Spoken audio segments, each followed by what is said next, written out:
Bien, gracias por estar acá nuevamente. Vamos a continuar con esa segunda parte de la sesión del día de hoy. Ok, la crítica entonces, a partir de un objetivo o de varios objetivos, es una herramienta muy útil para analizar, para entender, para identificar, eh, descomponer, o sea, en el análisis descomponer en partes un edificio, etcétera. Vamos a enseñarles aquí algunas imágenes de Tadao Ando para que de pronto sepamos también por dónde llegan los límites de esta crítica arquitectónica y que hay que tener un juicio muy neutro, no sesgado. ¿A qué me refiero a eso? Puedes decir, yo no soy católico. No por eso entonces vas a tachar de todo como negativo toda la arquitectura que gira en torno a lo católico. También tiene que ser algo que a lo mejor, si por algún elemento cultural, un elemento del pensamiento, de la religión, del lugar, de la geografía, etcétera, tú no coincides o no te agrada o tienes algún tipo de adversión por algo. No se vale que la crítica tenga este sesgo. Por lo tanto, debe de ser muy imparcial. Eso es algo importante. La crítica debe ser imparcial.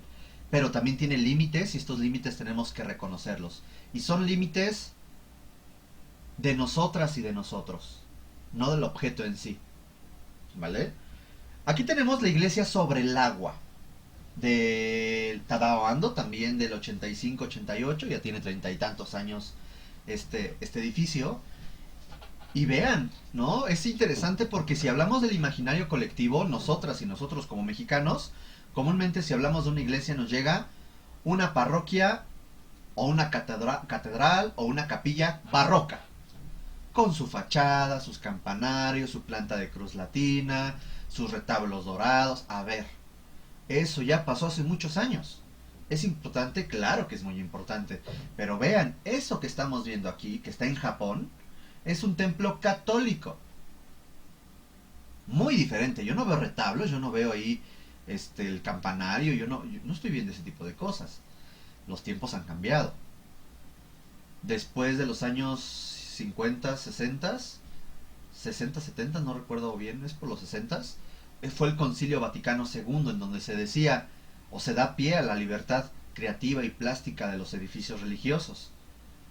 Si el día de mañana ustedes tendrían que proyectar un edificio religioso, pues resulta que no giraría en torno a esos esquemas barrocos o esquemas del pasado, no, ya giraría en torno al simbolismo espacial, simbolismo iconográfico quizás, pero sobre todo espacial, de las partes de un templo.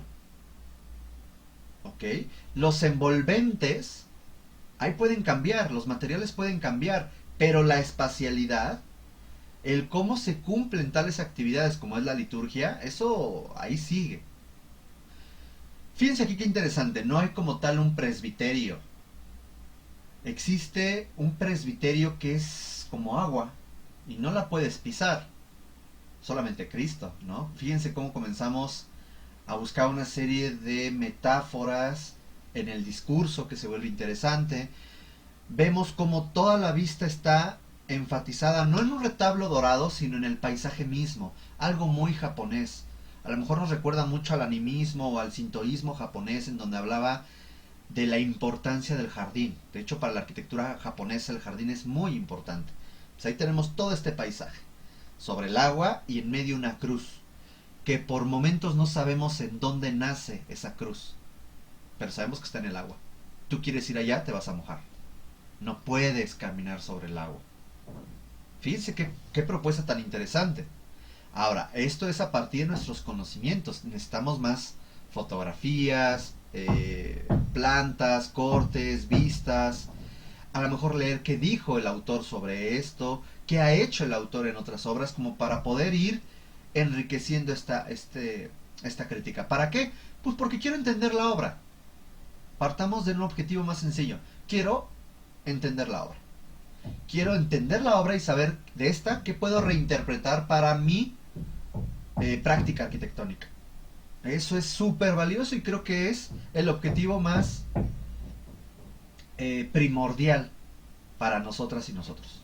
¿Vale? ¿Qué está pasando aquí? Este es un paisaje de invierno, es un paisaje invernal, es el mismo edificio. Vean cómo el paisaje cambia, pero sigue existiendo un fondo natural. Ahora el agua está congelada, la cruz está nevada. Ahora alcanzo a identificar dónde inicia la cruz, pero la sombra nos sigue dando este efecto de continuidad. Bien interesante. De pronto ustedes dirán, oye, ¿y si me da frío o si llueve, cómo le hago? Ahí hay una enorme ventana. ¿O no hay una enorme ventana? Para eso tengo que ver, perdón, la siguiente fotografía. Vean cómo efectivamente es un ventanal en el cual existe un elemento corredizo en el cual puede abrirse. Aquí se ve estos perfiles y entonces este espacio está totalmente abierto o se cierra y hay un cierto ángulo en donde esta cruceta pues va a coincidir con la cruz. Fíjense qué interesante cómo comienza a entenderse un poco más al momento de ver más fotografías. ¿Qué es ese cubo de allá? ¿Por qué hay este efecto de luz? ¿Qué nos da ese efecto de luz? Etcétera. Fíjense cómo yo requiero material gráfico. Lo ideal sería ir, pero no van a ir a Japón. Al menos no ahorita. Entonces, ¿cómo puedo yo comenzar? A lo mejor en Street View tendría que revisar si puedo poner al muñequito este para que recorra el edificio. Eso ayuda mucho. Fotografías, plantas, cortes. Miren cómo va cambiando y vamos entendiendo un poco más la obra. Hasta la cimentación del edificio. Vean el espejo de agua, cómo tiene ahí ciertos elementos. No es totalmente continuo, pero se da un efecto de continuidad que no alcanzamos a identificar a primera instancia, para dar esta idea de movimiento, contener el agua, un rebosadero ahí al inicio, etcétera, etcétera. Vean cómo es un enorme espejo de agua que en fotografía no habíamos percibido como tal, o no habíamos percibido su magnitud. Realmente el edificio es muy pequeñito y la naturaleza es lo más importante. Ahí nos están hablando de ciertos elementos simbólicos interesantes.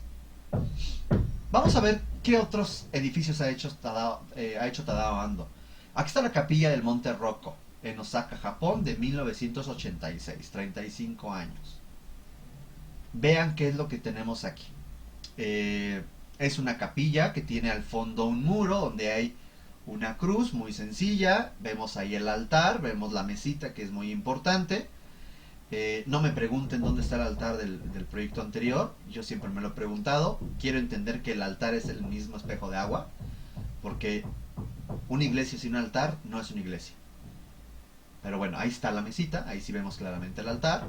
Vemos los bancos. Y vemos algo bien interesante en ese muro, que es una especie de ábside recto, en donde en la parte superior está siendo bañado por luz. Porque resulta que la losa no llega totalmente al muro y deja un espacio para que la luz llegue a este muro y entre. A ver dónde se puede ver. Ahí está, ¿vale? Entonces esa entradita de luz me permite que se genere ese efecto, lo cual tiene un carácter ascensional, divino, porque habla sobre Cristo, Cristo es la luz, etcétera, etcétera. Pero fíjense qué pasa a lo largo del día. Claro, también depende de la época del año, etcétera. Vean cómo podrías tú tener una incidencia de luz llamativa o muy llamativa que te bañe todo este muro. ¿Y qué te baña? Pues la imagen de la cruz. Bien interesante. Y aquí tendríamos que hablar por qué es que maneja o deja aparente estas marcas de los moños y de la cimbra para hacer estos muros de concreto, por qué la altura, por qué ese tipo de iluminación, por qué los elementos del piso, por qué la idea nuevamente del jardín, vean qué importante es el jardín, etcétera. A partir de esta serie de preguntas es como podríamos hacer un análisis y por lo tanto una crítica arquitectónica. Y no es llegar y nada más decir, me gusta o no me gusta. A ver, eso es muy relativo. Recuerden, tienen que hacer un juicio argumentado. Estamos viendo en esta fotografía una un efecto lumínico muy interesante que está enfatizando los elementos simbólicos de la cristiandad católica, en donde bla bla bla bla, por lo tanto genera un agrado a los feligreses que van y generan este efecto. Estás argumentando algo. Finalmente ya podrás hacer una sentencia de si te gusta o no te gusta. Eso lo vamos a ver en la siguiente sesión, pero esa es otra historia. ¿Ok? Regresamos a la iglesia de la luz. Vean qué interesante. Ahí ustedes dirán, ¿y el jardín? De este lado, no hay un jardín. Hay un cubo de iluminación, sí. Porque vean qué interesante cómo juega con la luz y la sombra. Porque Cristo es la luz de la salvación.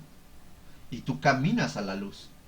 Fíjense, y no es ni barroco, no es gótico, no es románico. Estamos viendo un edificio contemporáneo, bueno, ya medio viejito, tiene 30 años, un edificio postmoderno. Podríamos enmarcarlo, dado que su arquitecto todavía está con vida, dentro de la contemporaneidad. Y tenemos esa cruz. Perfecto. ¿Cómo está funcionando esto? Si se fijan al fondo, se alcanza a ver un elemento vegetal. Pues sí, resulta que el jardín está afuera, después de esa cruz. Otra vez nos recuerda un poco a la iglesia sobre el agua, ¿se acuerdan? Que tenía atrás toda una cortina vegetal. Lo mismo, nada más que, y aquí en mi último viaje que hice a Japón, a través de Google Maps, me di cuenta que el contexto es importante. Fíjense, esto es lo que luego no nos muestran en los libros de arquitectura o en esas fotografías. Vean por fuera. Híjole, vean por fuera, esto está horrible. Esto lo tenemos cualquiera de nosotros y nosotros en nuestras colonias. ¿No? Con un montón de cables aquí de Easy y estos de Total Play. Ah, cómo les encanta llenar de cables por todos lados. Deberían de regularlos, en verdad. Parecen tendederos y uno y otro y otro y... Oigan, eso es horrible. En fin. Fíjense cómo esto podría ser el remate visual del templo. Imagínense, ves a Cristo y ves unos cables ahí feos. No, no, no. Y entonces, ¿qué es lo que hace? Esta pequeña esquinita es la que maneja como un jardín para relacionarse, pues dentro de su pensamiento y de su praxis el arquitecto está dando. Si lo vemos como maqueta o en la parte, mejor dicho, satelital, vean cómo es este cuerpo y está conformado por 3 cuerpos este conjunto con un acceso acodado. Vean, esto es un acceso acodado. Esto es un ejemplo de un acceso acodado. No entras así, entras de forma esquinada o acodada al edificio. Aquí se ve el acceso, vean. ¿Vale? Para generar este efecto lumínico con la cruz. Luego tenemos este que es una segunda capilla, una cosa, creo que de catecismo, una cosa así. Y bueno, pues nos está hablando de todo este desarrollo. Vean. Vean qué interesante. Formalmente es una caja en el cual un plano lo atravesó. Y ya. Y entonces genera aquí una vestibulación para que tú puedas entrar por aquí de forma acodada. Y además te genera aquí un cubo de iluminación para que no esté totalmente oscuro el templo. Fíjense qué interesante. Pero de pronto comenzamos a conocer un poco menos. A ver, ¿a qué me refiero eso? Con esto, perdón. Bien o mal, sean o no católicos o católicas, tenemos evidentemente una influencia religiosa en nuestras vidas y en nuestra cultura. Por lo tanto, podemos intentar conocer un poco de lo religioso católico. Pero ¿qué pasa cuando nos cambian de religión? De pronto ahí sí, yo sé que a lo mejor hay personas que ustedes dicen, yo soy budista, yo soy zen, yo soy no sé qué. No, es complicado en un lugar donde no se tiene esa cultura. Y no es nada más ir al centro budista de Coyoacán. Creo que va más allá de eso. Aquí resulta que vamos a ver un santuario budista. Vean nuevamente la idea del espacio abierto, el manejo de los materiales, el manejo del agua, este espacio de transición, para de pronto llegar a este lugar. Vean qué interesante. Aquí está el Buda.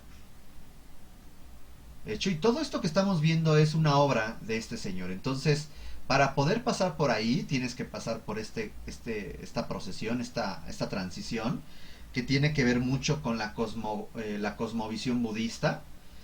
Pasas por este túnel con todos estos elementos vegetales o este talud artificial. Artificial no porque no sea pasto natural, sino porque no es natural de la geología. Miren, aquí nomás falta Pupi, ¿no? El del, ¿qué es? Pétalo, no sé qué. Como que se antoja andar ahí brincoteando. Vemos ahí la cabeza de Buda. Hasta que de pronto entramos y tenemos de remate visual esto, muy macizo, Tadao Ando. Así es su arquitectura, muy estereotómica, pesada. Y tenemos de pronto este Buda. Este Buda no es muy antiguo, es un Buda que ya existía ahí, nada más se acondicionó todo este espacio. Y de pronto tenemos ya este altar donde está Buda. Vean el manejo formal de los elementos que están delimitando este espacio y que de pronto se puede llenar de flores y campanas, velas, incienso. Yo, yo ya me identifico como ignorante en el tema. Puedo conocer algunas cosas que tienen que ver el budismo con los mantras, con ideas de la flor de loto, la idea de los colores, la idea de los inciensos, etcétera. Pero no sé, ciencia cierta, fundamentos específicos de la fe budista. Me ha llamado más, por ejemplo, el Islam. Y no por eso digo, ya, me tiro. No, no, no. A ver, ¿qué es lo que pasa? Esto me da pie a que yo tenga que investigar para fortalecer mi crítica arquitectónica. No simplemente decir, pues esto está feo. No, a ver, eso está mal. Tendríamos que hacer un juicio, pero si de pronto yo ya no tengo los conocimientos o herramientas para hacer el juicio, tengo que investigar para ampliar mi conocimiento. Lo mismo pasa con este lugar, Templo del Agua. Igual, Tadao Ando, 1991. Vean qué interesante, nuevamente, esta idea del agua, porque estamos hablando de que sí es algo muy de Tadao Ando, pero en estos edificios budistas, este es otro edificio budista, resulta que el agua es muy importante.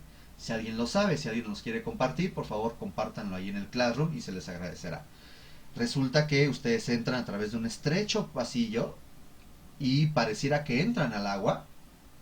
Vean cómo hay una parte de piedra, de esta como gravilla, entras y hay estos elementos curvos, elementos con un color cálido lumínico me refiero, el color rojo que de pronto aquí en Occidente podemos asociarlo con muchos otros temas, pero de pronto pues a lo mejor religiosos no.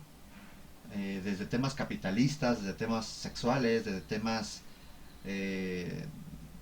pues la Coca-Cola, Santa Claus, la Navidad, como que relacionamos, o el rojo a la violencia, a la sangre, etcétera. Pero allá no tiene ese significado. Entonces tenemos que investigar también un poco de esto de los colores. Vean, esto está bien interesante.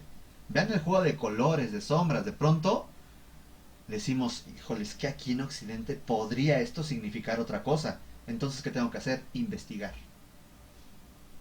¿Vale? Vean cómo de pronto hay ciertas esquinas, entradas de luz, la idea de los celosías, la idea de las estatuas, etcétera, hasta llegar a la parte central. Yo quiero entender o entiendo esta obra que es un santuario bajo el agua o dentro de este edificio. En esta maquetita que encontré en internet podemos ver cómo está este santuario budista dentro de este complejo arquitectónico y bajo el agua, porque debe de tener un significado específico que yo en este momento desconozco y que no me he dado la tarea de investigar, pero que si ustedes van a hacer un juicio arquitectónico tanto de esto como de otro tema que desconozcan al llegar a su edificio, tendrían que investigar. A ver, simbolismos en la arquitectura budista, el color para el budismo, y comenzar a buscar varias cosas, el agua para el budismo, y empiezas tú a sacar conclusiones y reflexiones. Eso va a ser algo interesante. Ese es un límite que tenemos con la crítica. No por no llegar a ello, decimos esto está mal. No, no podemos emitir un juicio argumentado si no tenemos los argumentos.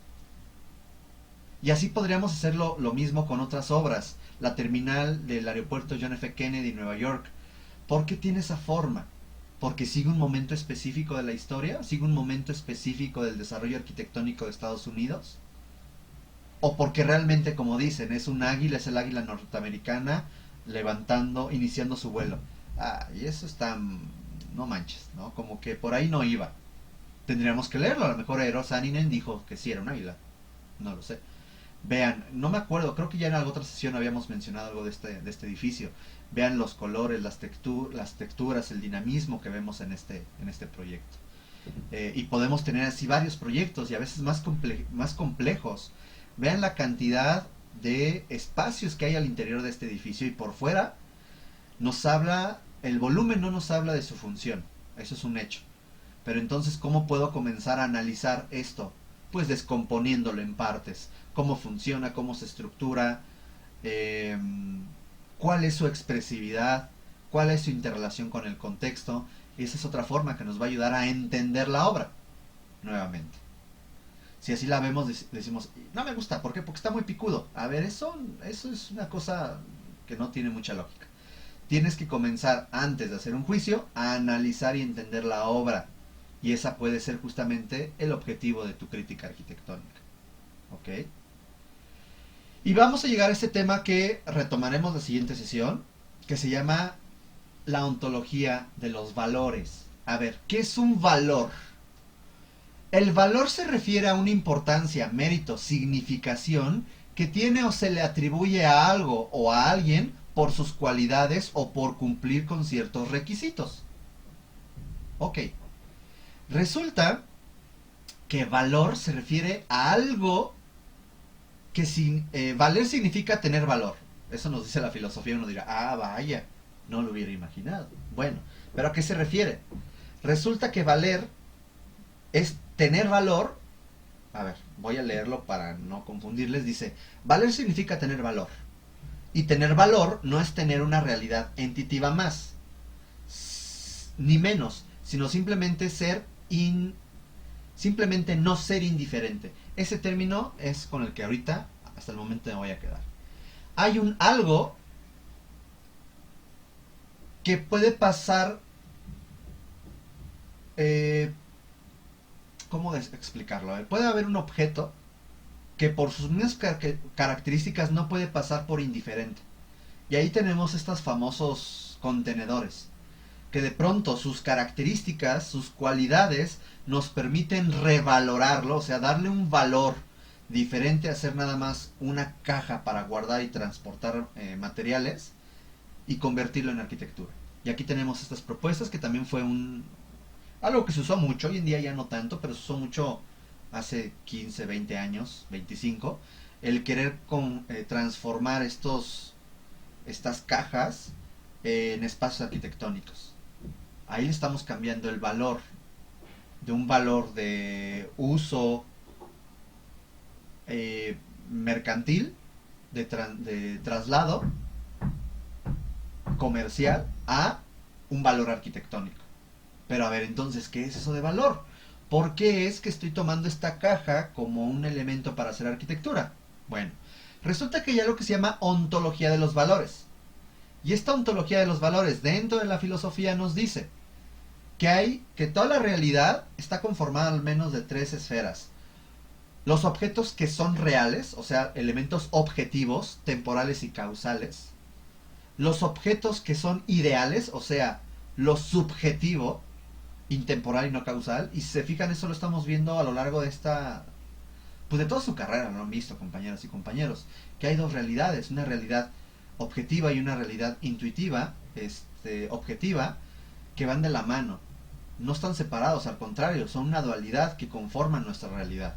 Punto. Pero ahora la ontología nos habla de un tercer elemento. Los objetos que valen. Estos objetos pueden ser objetivables, pero no lo son. O sea, ahorita vamos a ver cuáles son las características de ellos. Son intemporales y no demostrables. Y eso es lo que significaba el valer, significa tener valor. ¿Por qué? Porque resulta que los valores no son cosas ni elementos que agreguen o quiten algo a la ausencia o la existencia de las cosas. O sea, valen primero antes que ser. Ser, hablando de ya de una entidad. Por eso aquí habla de esta realidad entitiva. Antes que ser, yo valgo. Y no soy como tal un elemento o una cosa que se le agrega a un elemento, que sí existe. A ver, vamos a seguir viendo otros características para irlo entendiendo. Luego, los valores, se basan en las cualidades de algo. No se sustentan por sí mismos. sino que estos se van a sustentar porque se adhieren a una cosa.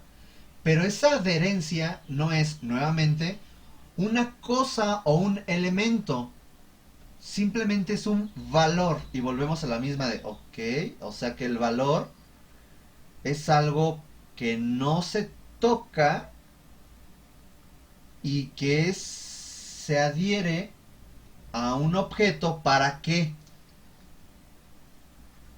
Porque este objeto no es indiferente. Este objeto por algo destaca de los demás objetos. Por algo.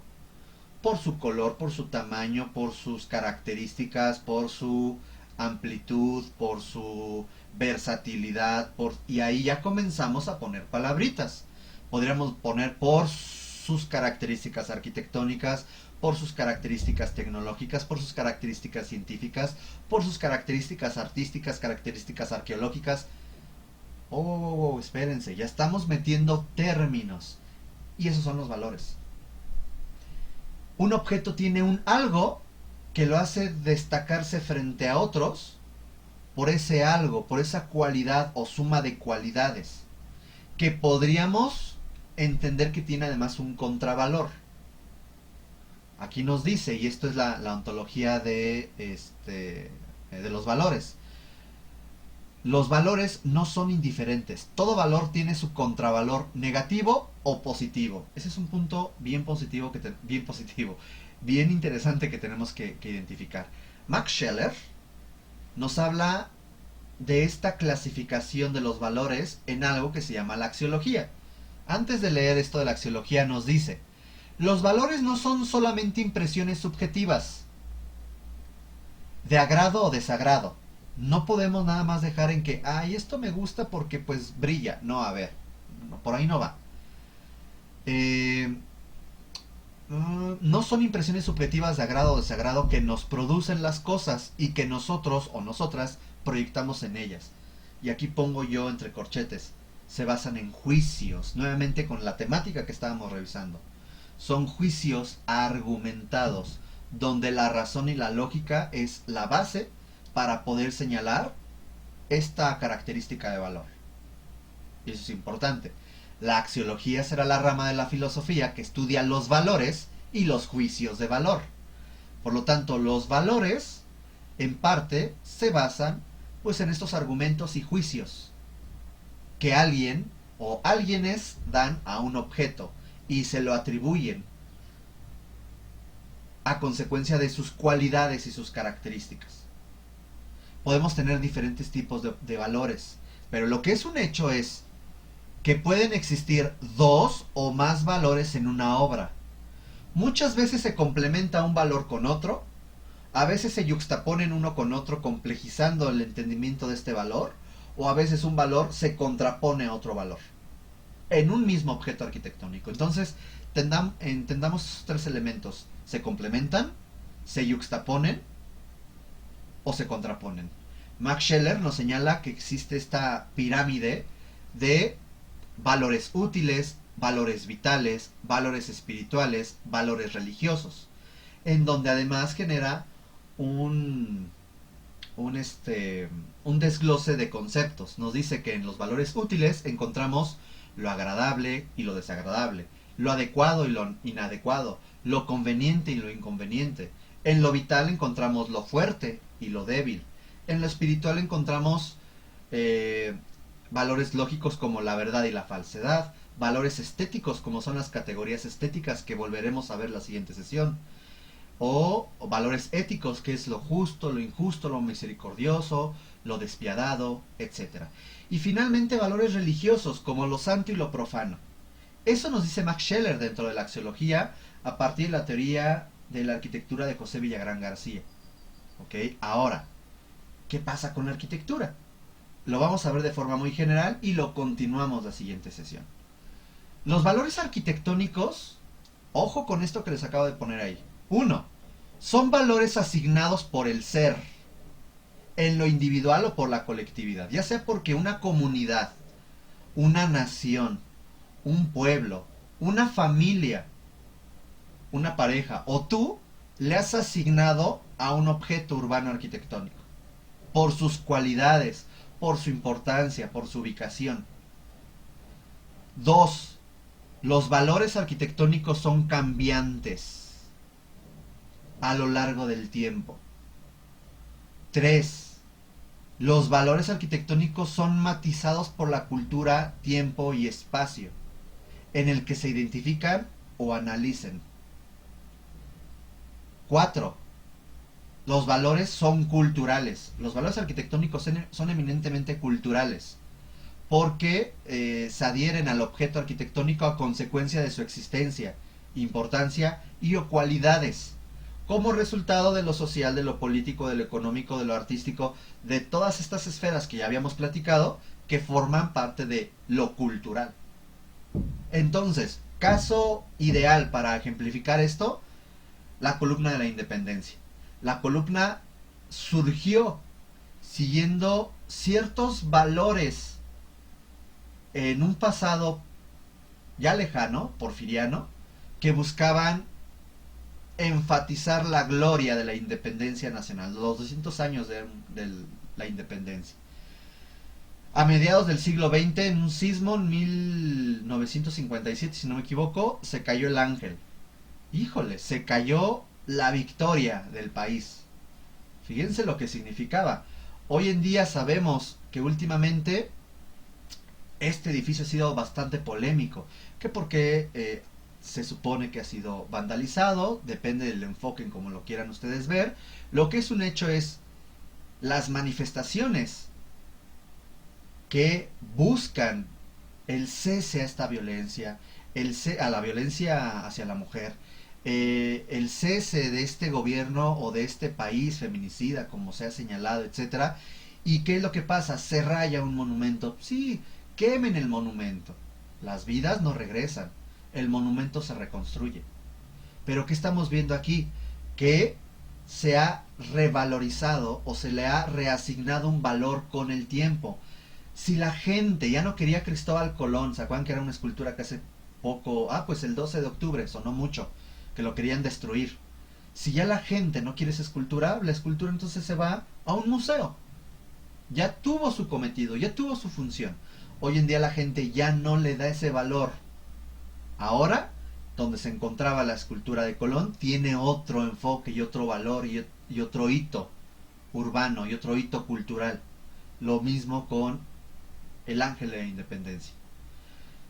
Para concluir, nada más vamos a hablar que en la arquitectura vamos a encontrar al menos dos grandes grupos de valor. Los valores culturales, entre ellos los socioculturales, simbólicos, espirituales, arquitectónicos, arqueológicos, científicos y académicos, que platicaremos la siguiente sesión, y luego platicaremos de todo esto, y los valores económicos, que son dos elementos que frecuentemente chocan en la arquitectura. ¿Qué hacer ante ello? ¿Cómo tener en cuenta todas estas características que moldean los valores en la arquitectura?